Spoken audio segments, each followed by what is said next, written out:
So hello guys, today in this video we will be studying about the structure of an eyeball. The eyeball mainly consists of three layers. First is the outermost, the second one is the middle, which is highly vascularized, and the third one is the innermost. Now coming on to the outermost, it consists of two layers, the outer sclera and the outer one cornea. This portion is known as sclera behind.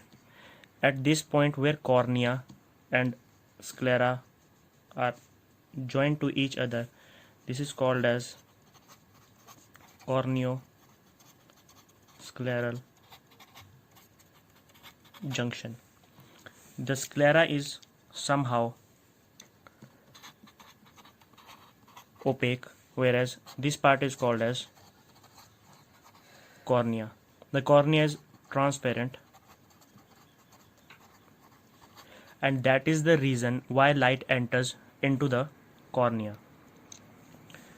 Now coming on to the middle layer which is highly vascularized. Now I'll be making here the middle layer.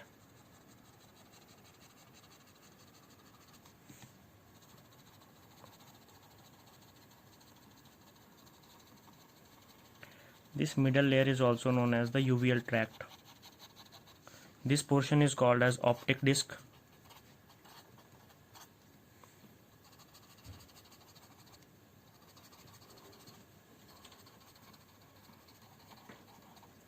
This is called as the middle layer, or you can say it choroid. Now one thing to remember is that just from the middle part of the eye taking down vertically, this is known as the corneal part.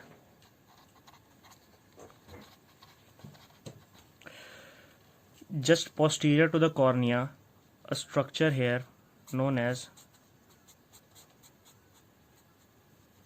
this is called as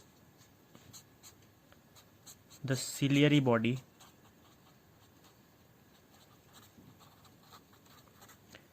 Hanging down from the ciliary body lies a diaphragm,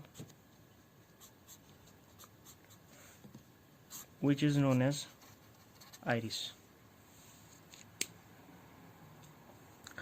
In between the iris, there lies a small main part, is known as the pupil.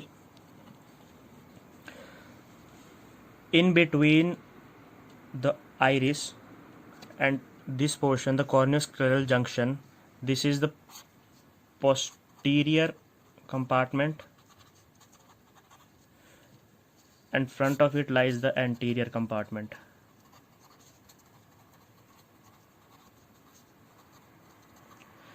So this you can say the anterior choroid, and this is the posterior choroid. Now coming on to the third layer, which is the main layer, you can say, this is called as retina.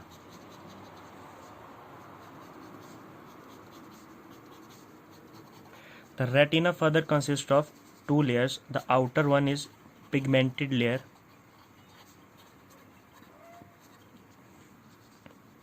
and you can say this inner one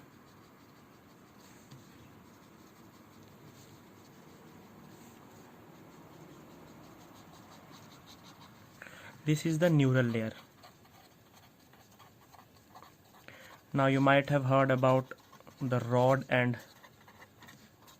cone cells. It must be noted that pigmented layer do not consist of any of the rod and cone cells. All the rod and cone cells are present here on the neural layer of retina.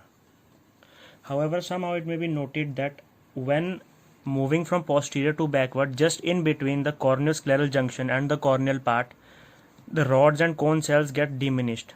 So here there are no rods and cone cells, and hence it is no visualization area, non-visualization area. Just behind the pupil lies the lens. This is lens, and attached to the choroid body or the ciliary body, These are the suspensory ligament.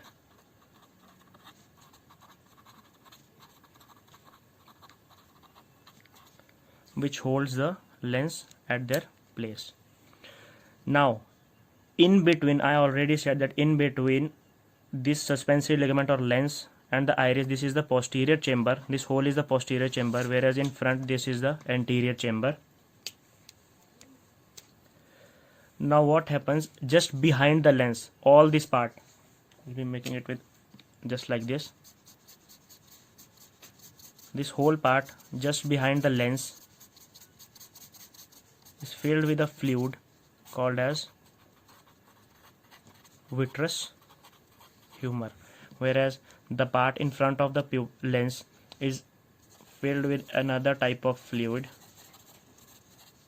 called as the aqueous humor. The spelling of aqueous, just check it. So now if we study about how light enters the eyeball, so light will first enter the cornea,